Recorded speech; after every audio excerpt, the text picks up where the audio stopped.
శ్రావ్య TV ముందుగా headlines చూద్దాం. సుల్తానాబాద్లో municipal ఎన్నికల సన్నాహక సమావేశం. టిఫిన్ సెంటర్లో ఆహార భద్రతపై తీవ్ర ఆందోళన కలిగించే ఘటన వెలుగు చూసింది. చుండి గ్రామంలో పొగాకు బ్యారెన్లు దగ్ధం, సుమారు 10 లక్షల ఆస్తి నష్టం. కంచిలి బీసీ హాస్టల్లో ఏసీబీ అధికారుల ఆకస్మిక తనిఖీలు.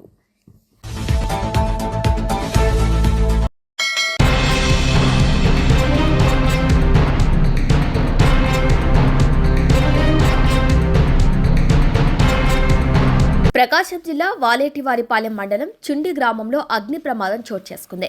గ్రామానికి చెందిన ఇరపని మాలకొండయ్య, ఇరపని రమణయ్యలకు సంబంధించిన 2 పొగాకు బ్యారెన్లు పూర్తిగా దగ్ధమయ్యాయి. పొగాకు ఆరుదల దశలో ఉండగా బ్యారెన్లోని కర్ర జారి మొద్దుగొట్టంపై పడటంతో మంటలు చెలరేగినట్లు సమాచారం. మంటలు వేగంగా వ్యాపించడంతో 2 బ్యారెన్లు పూర్తిగా కాలిపోయాయి. ఈ అగ్ని ప్రమాదంలో సుమారు 10 లక్షల వరకు నష్టం వాటిల్లిందని బాధితులు మాలకొండయ్య, రమణయ్యలు తెలిపారు.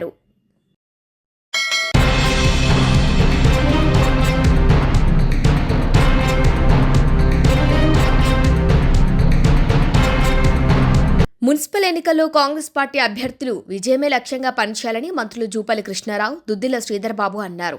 పెద్దపల్లి జిల్లా సుల్తానాబాద్ పట్టణంలోని యశోద నరహరి ఫంక్షన్ హాల్లో పెద్దపల్లి మరియు సుల్తానాబాద్ మున్సిపల్ ఎన్నికల సన్నాహక సమావేశాన్ని నిర్వహించారు. ఈ కార్యక్రమానికి పెద్దపల్లి పార్లమెంట్ మున్సిపల్ ఎన్నికల ఇన్ఛార్జ్ మంత్రి జూపల్లి కృష్ణారావు ముఖ్య అతిథిగా హాజరై కార్యకర్తలకు దిశ నిర్దేశం చేశారు.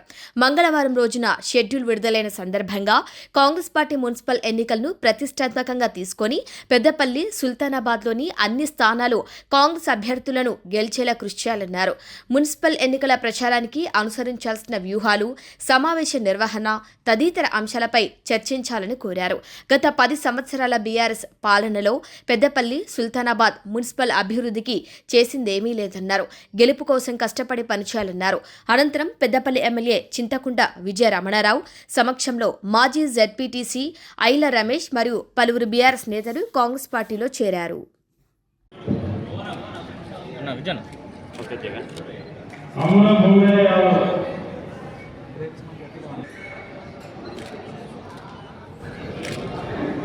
మండల ప్రజా పరిషత్ అధ్యక్షులుగా సుల్తానాబాద్ గ్రామ పంచాయతీ అప్పుడు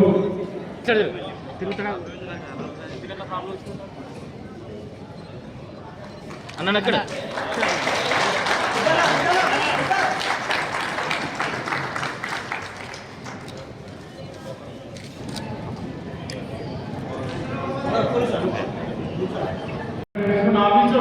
పేరు బీఆర్ఎస్ గవర్నమెంట్ మీరు తీసుకుపోలే. అప్పటి గవర్నమెంట్ మాకు చాతగానే పిల్లే అప్పుడు దాన్ని మంత్రికి పంపించింది. 5 డేస్ అంటే ముకుందర్ రెడ్డి గారి ఎమ్మెల్యేలో పెద్దపల్లి పార్లమెంట్ నియోజకవర్గానికి ఇన్ఛార్జిగా పెట్టేసిన సహచర గౌరవ మంత్రివర్గ సోదరులు జూపల్లి కృష్ణారావు గారు, ఈ కార్యక్రమానికి అధ్యక్షత వహిస్తున్న మీ అందరి అభిమాన నాయకులు, గౌరవ సహచర శాసనసభ్యులు సోదరులు విజయనగరం అన్ని మండలాలకు సంబంధించి ఇక్కడ అంగన్వాడీ టీచర్లు, ఆయా టీచర్ల సమావేశాన్ని ఐసీఎస్ సెంటర్ ఇక్కడ ఉండేది. అదే పేదల ధర్మపురం జరుగుతుంది. ఏం చేసిందా టీఆర్ఎస్ ప్రజల ఈ ఊరికి ఈ టౌన్ మీ ద్వారా ఖర్చు పెట్టించేది, మీరే ఖర్చు పెట్టేది. నిధులు తెచ్చిన పని చేయించేటువంటి వాళ్ళని మీరందరూ కాబట్టి ఎవరైతే సరే సమర్థత ఇద్దరు సమర్థత ఒక వార్డులో ఇద్దరికి సమానంగా ప్రజల మద్దతు ఉన్నా కూడా ఒకరికే ఇస్తాం కాబట్టి రెండో వాళ్ళు వాళ్ళకు తక్కువ అని అనుకోవాల్సిన అవసరం ఎందుకంటే ఆప్షన్ లేదు కాబట్టి.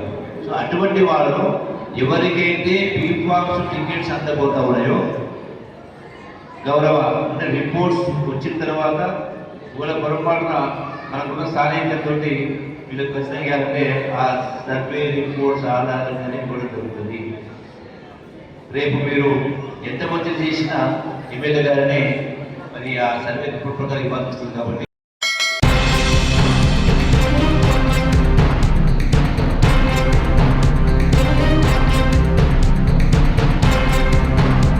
సదరు టిఫిన్ సెంటర్లో ఓ కస్టమర్ 3 ప్లేట్ల టిఫిన్ పార్సల్ తీసుకుని ఇంటికి వెళ్ళగా పార్సల్ను ఓపెన్ చేయగానే చట్నీలో బొద్దింక ప్రత్యక్షమైంది. ఈ ఘటనతో తీవ్ర షాక్కు గురైన కస్టమర్ వెంటనే టిఫిన్ సెంటర్ యజమానిని నిలదీశారు. జగిత్యాలలోనే గత 15 రోజుల క్రితం మరో టిఫిన్ సెంటర్లో బల్లి ప్రత్యక్షమైన ఘటన ఇంకా ప్రజల మధ్యలో మర్చిపోకముందే ఇప్పుడు మరోసారి ఇలాంటి ఘటనే జరగటం తీవ్ర చర్చనీయాంశంగా మారింది. వరుస ఘటనల నేపథ్యంలో జగిత్యాల ప్రజలు బయట టిఫిన్ చేయాలంటేనే జంకుతున్న పరిస్థితి నెలకొంది. సంబంధిత అధికారులు ఆహార తనిఖీలు చేపట్టాలని, కఠిన చర్యలు తీసుకోవాలని ప్రజలు కోరుతున్నారు.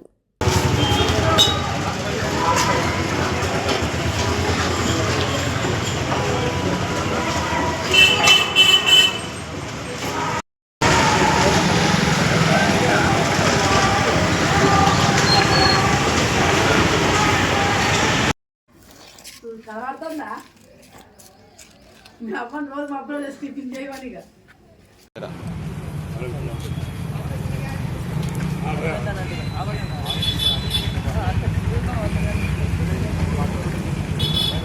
ఓపెన్ చేయి.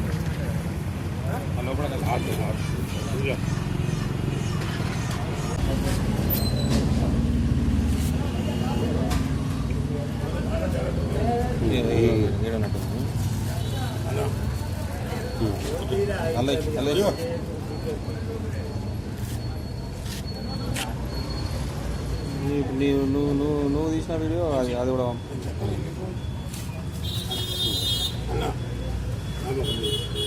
ఏర్పడాడు మనం ఎట్లా ఉంటాము. మార్నింగ్ టిఫిన్ తీసుకపోతే రెగ్యులర్ తీసుకపోతే తీసుకుపోయేటప్పుడు చట్నీ ఓపెన్ చేసి తినేసరికి అలా చిన్నది పోతే ఇంకా అంటే ఎన్ని గంటలకు తీసుకపోయారు, ఎన్ని గంటలకి మార్నింగ్ 7:38 అట్లా ఆ మధ్యలో ఎన్ని గంటలకు చూసుకున్నారు? అది ఇంతకుముందే ఓపెన్ చేసి తిందామని ఇంతకుముందు ఓపెన్ చేసేసరికి అలా పోతే ఇంకా రెగ్యులర్గా తీసుకోపోతారు. రెగ్యులర్ ఇక్కడనే తీసుకుపోతాం. విలం ఎప్పుడు జరగలేదు అంటే ఎప్పుడు జరగలేదు కదా, మరి ఇప్పుడైనా జరిగింది. మీ పేరేంటి? నా పేరు శ్రీనివాస్.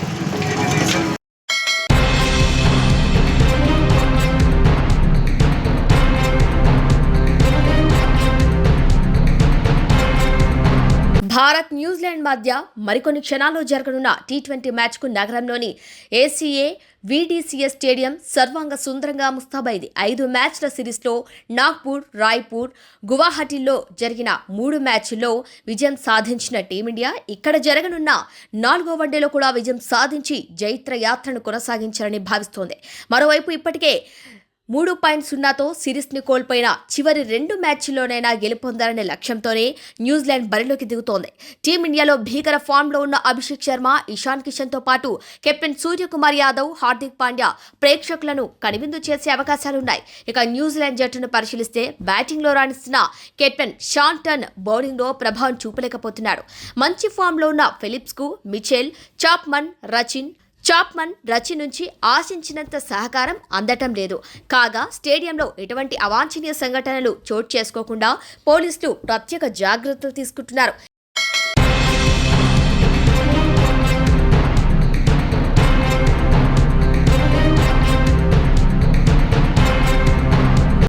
ఏసీబీ తనిఖీల్లో బయటపడ్డ 5 బీసీ హాస్టల్ వార్డెన్స్ మరియు ఏబీసీ అధికారి బాలముకుందంల బండారం.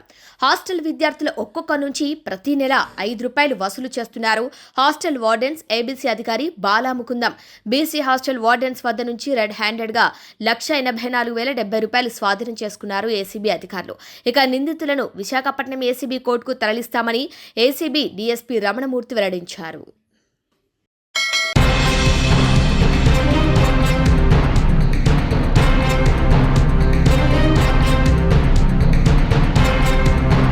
మార్కాపురం జిల్లా కేంద్రంలోని సబ్ కలెక్టర్ కార్యాలయం నందు జై జవాన్ మాజీ సైనికుల సంఘం ఆధ్వర్యంలో నివాస స్థలాలను కేటాయించాలని నిరసన కార్యక్రమం చేపట్టారు. అనంతరం సబ్ కలెక్టర్ వెంకట శివరామరెడ్డికి వినతి పత్రం అందజేశారు.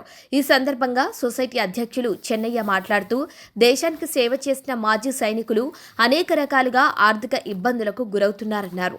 ప్రస్తుతం కల్పించిన జీవో ప్రకారం ప్రతి మాజీ సైనికుడికి 175 చదరపు గజాల ఇంటి స్థలం ఇవ్వాలని కోరారు. సుమారు 300 మంది మాజీ సైనికులకు ఒక ప్రాంతం కేటాయించి సైనిక కాలనీ ఏర్పాటు చేసేందుకు అధికారులు చర్యలు తీసుకోవాలని కోరారు. గతంలో చాలాసార్లు వినతిపత్రం ఇచ్చామని, కానీ అధికారుల నుంచి ఎలాంటి స్పందన లేదన్నారు. ఇప్పటికైనా సంబంధిత అధికారులు చర్యలు తీసుకుని తమకు ఇంటి స్థలాలు మంజూరు చేయాలని కోరారు. ఈ సందర్భంగా అమర్ జవాన్ భార్య సుమలత మాట్లాడుతూ తన భర్త దేశ రక్షణ కోసం కృషి చేస్తూ మృతి చెందారన్నారు.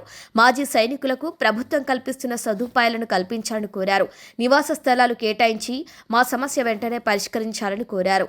కార్యక్రమంలో అసోసియేషన్ నాయకులు, మాజీ సైనికులు తదితరులు పాల్గొన్నారు.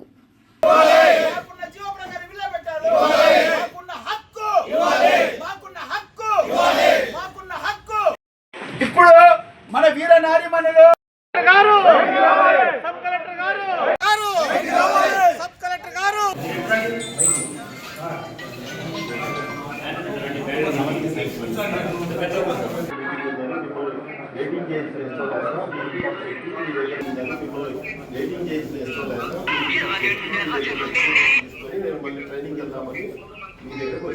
సార్, మా విన్నపము పలుమార్లు మీ దగ్గర ఇవ్వడం జరిగింది. ప్రకాశం జిల్లాలో కూడా ఇవ్వడం జరిగింది. నేను ఆల్రెడీ చెప్పాను, ఇస్తాను. చూడండి.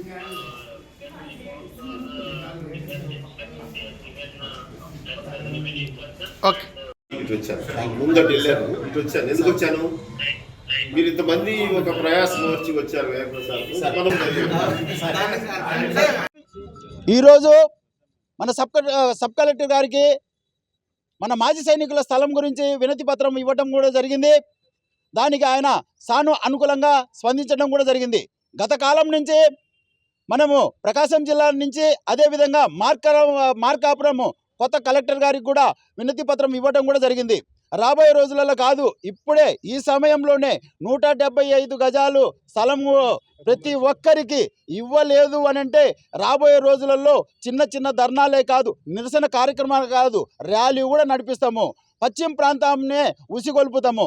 దయచేసి పరిపాలకులు కానీ అదేవిధంగా గవర్నమెంట్ యంత్రాంగం కానీ మా విన్నవించుకొని మా విన్నపము అదేవిధంగా ఆర్థికంగా కానీ పరోక్షంగా కానీ చాలామంది ఇండ్లు లేక ఒకవేళ ఇండ్లు ఉన్నా వాళ్ళ పిల్లలు ఇంట్లో ఉండి మమ్మల్ని బయటకు దొబ్బటం కూడా జరిగింది. రాబోయే రోజులలో నెక్స్ట్ ఒకటే శరణ్య మాకు అనాథ ఆశ్రమంకు పోవటము. మాకున్న జీవో ప్రకారము 175 గజాలు మీరు కేటాయించి మాకు న్యాయం చేస్తారని చెప్పేసి కూడా ఈ సభాముఖంగా తెలుస్తున్నా. మీడియా మిత్రులారా, మీరు కూడా పరిపాలకులు కానీ అదేవిధంగా గవర్నమెంట్ ఎంప్లాయర్స్ గవర్నమెంట్ యంత్రాంగం కానీ కళ్ళు తెరిపించి మా వాణి వాళ్ళకు వినిపిస్తారని చెప్పేసి కూడా ఈ సభాముఖంగా తెలియజేస్తున్నా. దయచేసి మళ్ళా చెప్తున్నా, 175 గజాలు ప్రతి ఒక్కరికి కేటాయించి ఒక సైనిక్ కాలనీ మార్కాపురము దగ్గర 5 కిలోమీటర్ల దగ్గర మాకు స్థలము ఇస్తారని చెప్పేసి రాబోయే ముందు రోజులలో కూడా మేము ఒక సర్వే నంబర్ ఇచ్చినాము.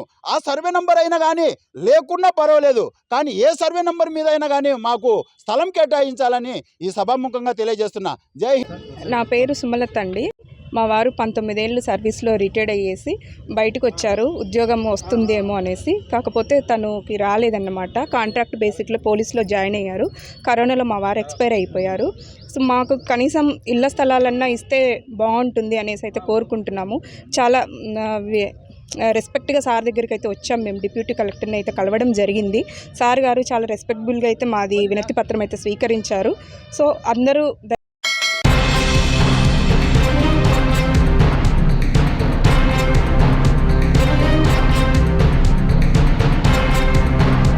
అని చెప్పని మున్సిపాలిటీ డైరెక్షన్ ఇచ్చి వాటంగా పడవయా, వాటంగా పడు.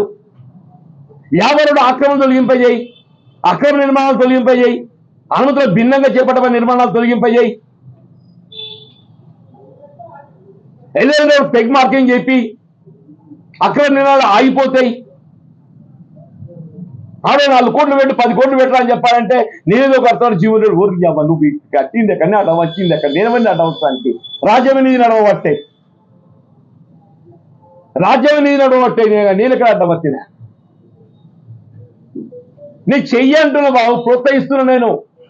అది నిర్మాణాత్మకంగా ఏమంటున్నా నేను, చేసేది నిర్మాణాత్మకంగా ఏమంటున్నా నేను, పాలిష్ కాదు. పాలిష్ కాదు, నిర్మాణాత్మకంగా చేయమని చెప్పి అంటున్నాను. 4 కాలాల పాటు నిలిచి ఉండే విధంగా చేయాలని చెప్పని కోరుతున్నాను. అని చెప్పి చేస్తారా?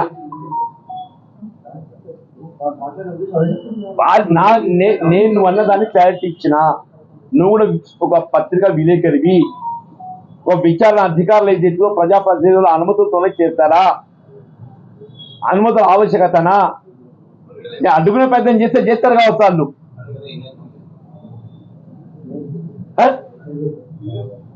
మరి అది నేను గోడ నువ్వే పెట్టించినావా దాంట్లో? ఇప్పుడు అదేది integrated veg non veg market లో గోడ నువ్వే పెట్టించినావా? అది తెలియకుండా జరుగుతా అని చెప్పి అంటున్నావు కదనే. వారన్నది అని నేను చెప్తున్నా బాబు, వారన్నది చెప్తున్నా. అదే integrated veg non veg market లో ఆ సంబంధిత కాంట్రాక్ట్ బిల్లు లేదు అని చెప్పని గోడౌన్ నువ్వే పెట్టించినావా?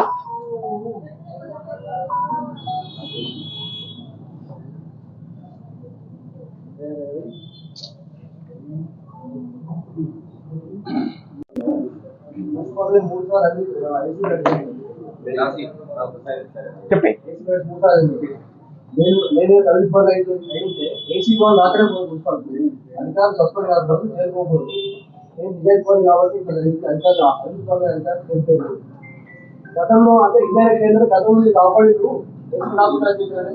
నేనేమంటుండే నాకు తెలియక, ఇప్పుడు ఏసీబీ రైట్స్ కానీ విజిలెన్స్ అధికారుల యొక్క విచారణ కానీ చట్టబద్ధంగా పోలీస్ అధికారులకు విచారణ కానీ ప్రజాప్రతినిధుల అనుమతులతో చేస్తారే? ఏసీబీ రైట్స్ అనేది, విజిలెన్స్ ఎంక్వైరీలు అనేది వీళ్ళు పోలీస్ అధికారి, సివిల్ పోలీస్ చెప్తున్నా నేను. వీళ్ళు ప్రజాప్రతినిధుల అనుమతులతో చేస్తారే? లేక ఇది అర్థం కాదు మన ఆలోచన. నీ అనుమతి కోసం నేను అడుగుతానికి అంటే దాటి వెడికెళ్ళి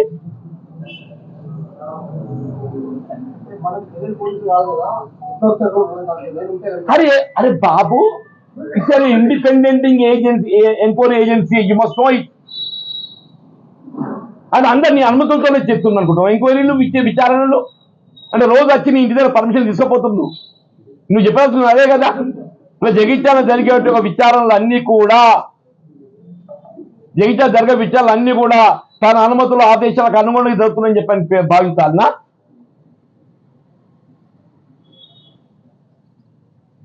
ఈ 16 మంది ట్రాన్స్ఫర్లు నువ్వే చేయించినావు. ఈ 16 మంది ట్రాన్స్ఫర్లు ఎవరు చేయించిందే? నువ్వే కదా బాధుడి. మరి నువ్వే చెప్తున్నావు కదా, 16 మంది కమిషనర్ ట్రాన్స్ఫర్లు ఏదైతున్నదో నేను మున్సిపల్ కమిషనర్ మేము కంప్లైంట్ చేసినామా? వాళ్ళు జైలు పట్టించి మేము పట్టించినాం, మేము కంప్లైంట్ చేసినాం. మున్సిపాలిటీ మీద జరుగుతున్న అవినీతి అక్రమాలకు సంబంధించి ఎక్కడెక్కడ అవకాశం ఉందో సందర్భానుగుణంగా ఏదైతుందో లిఖిత పూర్వక కూడా కంప్లైంట్ చేసినామని చెప్పండి.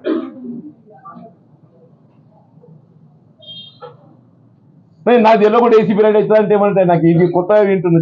మరి we must know what is what. రాజ్యాంగం ఏం నిర్దేశిస్తుందో, ఆయన ఏం చెప్తుందో తెలియాలి. రాష్ట్రంలో జరిగే విచారణలు అన్ని సీఎం గారి అనుమతులు జరుగుతున్నాయా? అని సిట్ వేస్తాడు. సిట్ ఏం విచారణ లేదు, సిట్ చేస్తుంది. ఆ తర్వాత సిట్ ఎంక్వైరీ చేసిందా? సిట్ వాళ్ళు విచారణ చేస్తారు. ఏసీబీ ఉన్నది, ఏసీబీ విచారణ చేస్తుంది. వాళ్ళకి ఎక్కడైతే ఇప్పుడు అవినీతి మీద సబ్ రిజిస్ట్రార్ కార్యాలయం మన రాయకల్ పట్టుబడ్డా, రాయకల్ కార్యాలయంలో ఎవరు సబ్ రిజిస్ట్రార్, ఎవరు ఎంఆర్ఓ, ఎవరు పట్టుబడ్డా, నిజమే కాదు? మరి ఈయన పట్టించిందా? ఈయన అనుమతి ఇచ్చిన తర్వాత వాడు వచ్చి పట్టుకున్నాడా?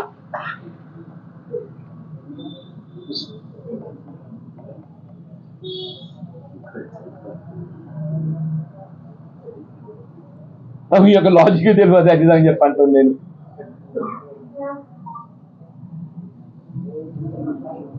ఇప్పుడు జగిత్యాల పట్టణ మున్సిపాలిటీకి సంబంధించి ఇవాళ శాసనసభ్యులు సంజయ్ కుమార్ గారు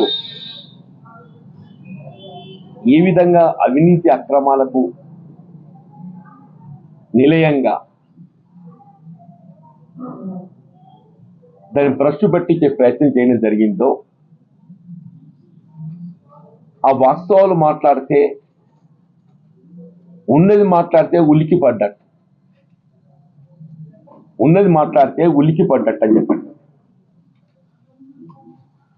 నేను ఆనాడు ఎల్ఎల్ గార్డెన్ పత్రికా సమావేశమే కానీ వివిధ సందర్భాలలో జగిత్యాల మున్సిపాలిటీలో జరుగుతున్న అవకతవకలకు కానీ చేపట్టవలసినటువంటి అభివృద్ధి కార్యక్రమాలకు సంబంధించి కానీ ఎప్పటికప్పుడు ప్రభుత్వానికి, జిల్లా స్థాయి ఉన్నత అధికారులకు లిఖితపూర్వకంగా నివేదించడంతో పాటుగా పత్రికాముఖంగా కూడా నివేదించడం జరుగుతుంది.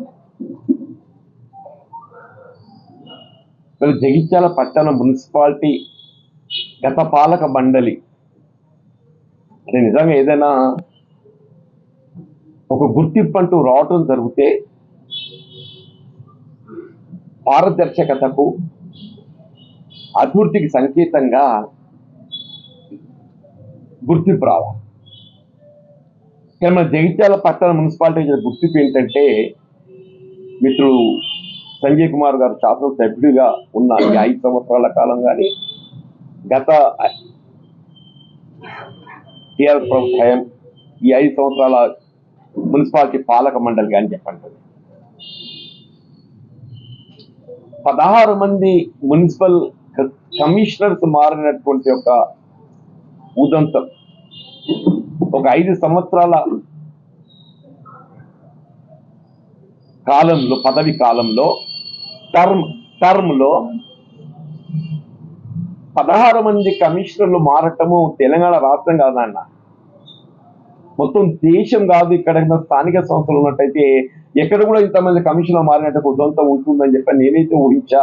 మరి నేను ఊహించలేను అని చెప్పండి. అంటే ఇక్కడ కమిషనర్లు పని చేయకుండా పని చేయలేకపోయినరా, లేకుంటే మీకు సహకరించలేదని చెప్పిన వాళ్ళని పంపించిందా మీ అవినీతికి, అవకతవకలకు? 8 మంది మున్సిపల్ ఉద్యోగస్తులు ఏదైతున్నదో జైలు పాలైండ్రు. మీ పుణ్యం.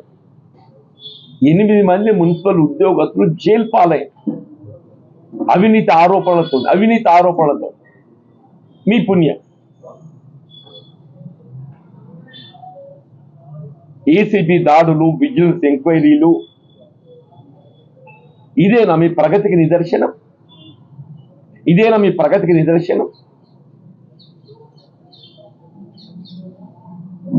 చివరికి ఏదైతుందో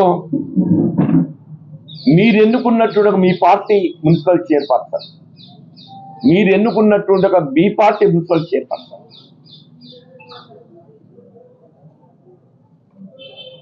వేధింపులను తట్టుకోలేక మానసిక క్షోభతో ఏదైతున్నదో చివరికి పదవికి రాజీనామా చేయడం జరిగింది. దిస్ ఆల్ మన కళ్ళ ముందు ఉన్నది. ఎమ్మెల్యే గారి వేధింపులు, మానసిక క్షోభ, what ever is the reason రాజీనామా చేయడం జరిగింది. ఎప్పుడైతే వీళ్ళ మహిళలకు కేటాయింపు చేయబడ్డటువంటి ఒక బలహీన వర్గాల మున్సిపల్ చైర్పర్సన్ రాజీనామా చేయడం జరిగిందో, మళ్ళీ దాన్ని బలహీన వర్గాలకు చెందినటువంటి మహిళలకే భర్తీ చేయడం. వీళ్ళ మున్సిపల్ చట్టమే కానీ, స్థానిక సంస్థలు పంచాయతీరాజ్ చట్టమే కానీ ఏమైనా లొసుగులు ఉన్నట్టయితే వాటిని సరి చేసుకొని భర్తీ చేసే ప్రయత్నం చేయాలి. వీళ్ళ గతంలో మున్సిపల్ పట్టణ శాఖ మంత్రులు కేసీ రామారావు గారు, పంచాయతీరాజ్ శాఖకు సంబంధించి దయాకర్ రావు గారు, it is simple thing, simple amendment. It need not go to the assembly. It need not go to the assembly. It need not go to the